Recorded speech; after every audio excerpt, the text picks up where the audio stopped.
Welcome to the Folger Estate Stable. Just for a moment, step back with me in time, back to 1905, when this stable was built. Listen to the horses walking on the cobblestone. Hear them nicker and whinny.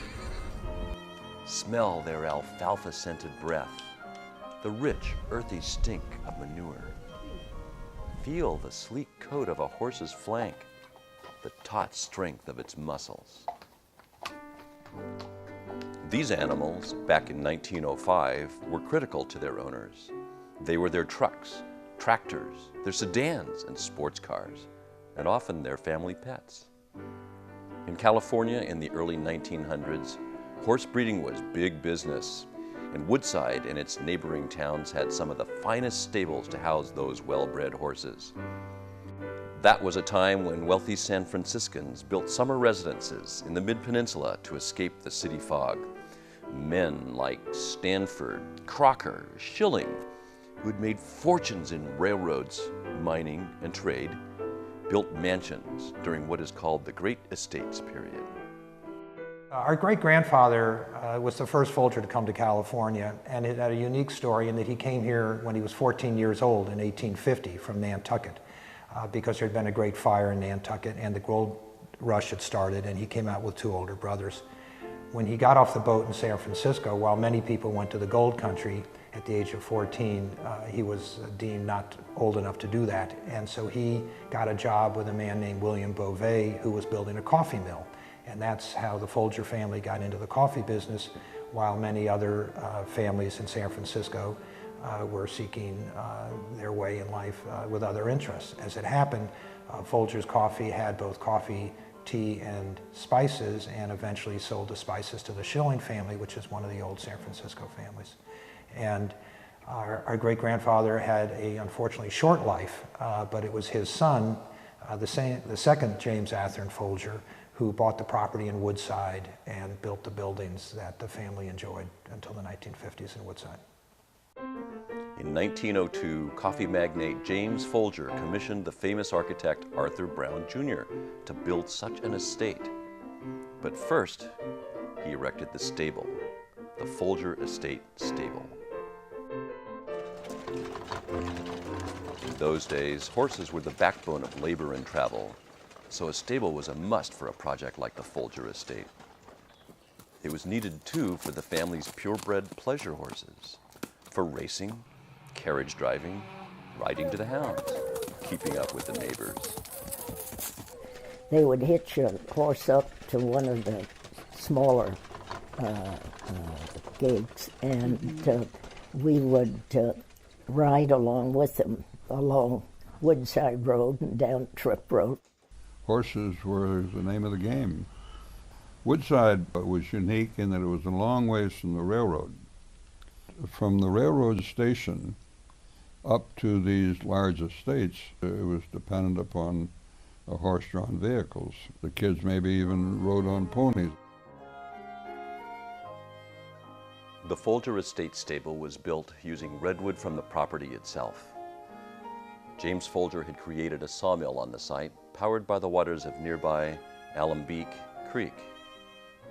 The architectural style of the stable is described as French Baroque, with details of the arts and crafts movement. It has a wood frame, originally held together by square nails, on a foundation of concrete footings.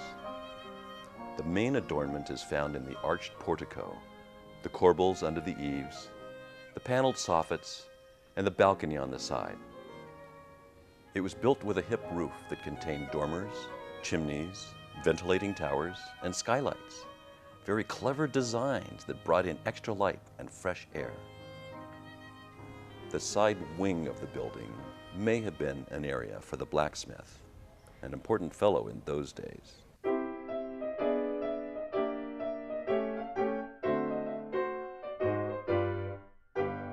I think one of my biggest pleasures, my sister and my brother, was to go in and the blacksmith would make rings for us out of the horse nails, wrap them around, the anvil, shape them, and then we'd have these rings to wear, which were very special, as you can imagine.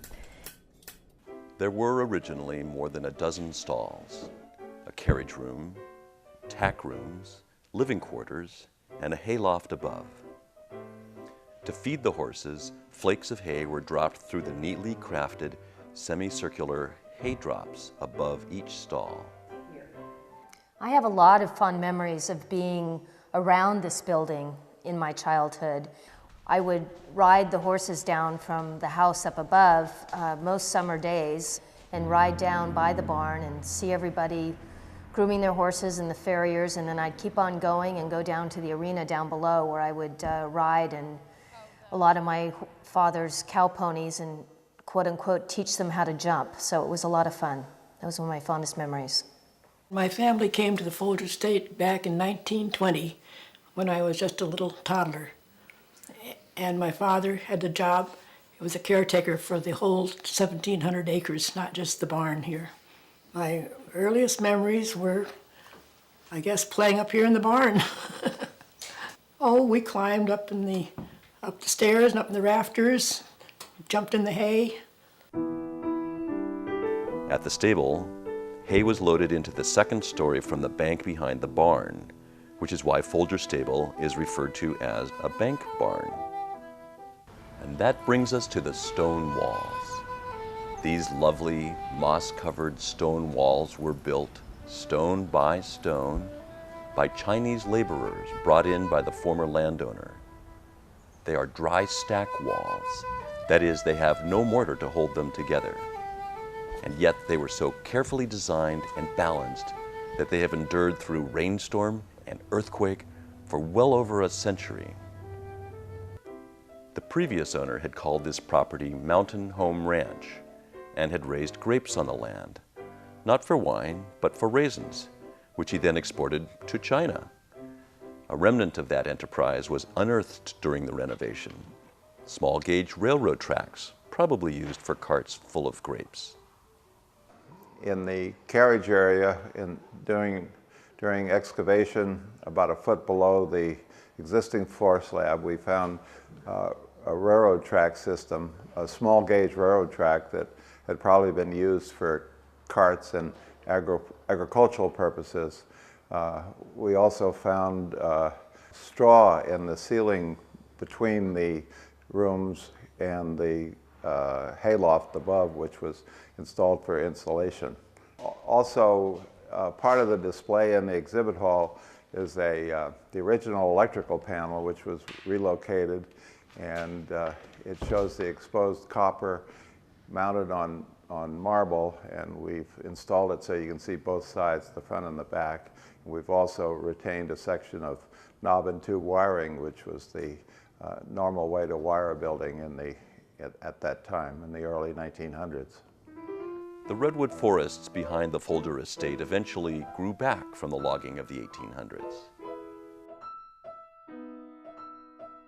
To climb up through the creeks that crossed to under Woodside Road would go up to the Folger property, and we would look for Indian heads, which we often found, and it was very exciting when we all came back with an Indian head.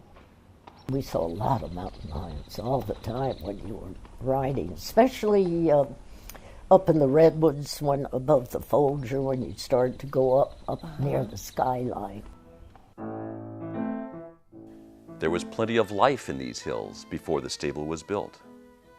The Folger stable sits where Native American Ohlone Indians once lived, where in the 1800s Mexican ranchos spread out for thousands of acres with herds of longhorn cattle, where Yankee settlers from San Francisco and the East Coast moved in to reap the lumber riches of the Sierra Redwoods, and where in 1902 James Folger purchased the land for his family estate.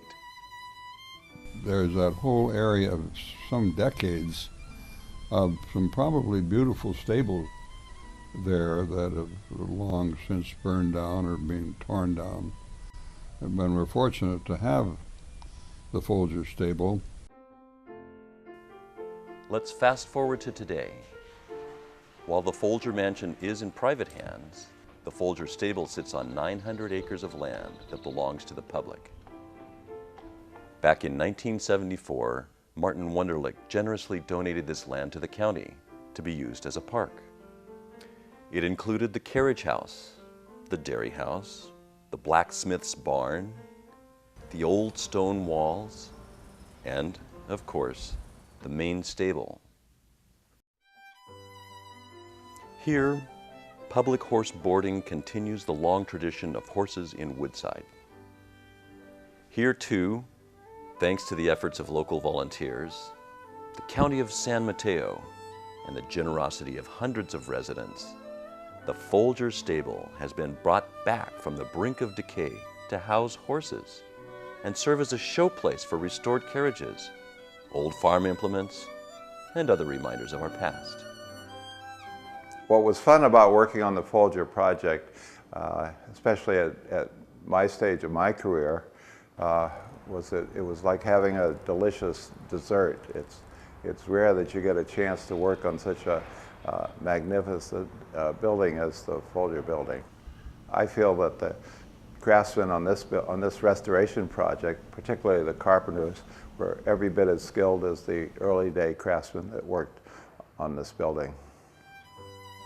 The Folger stable has been a silent witness to the many changes of the past 100 years.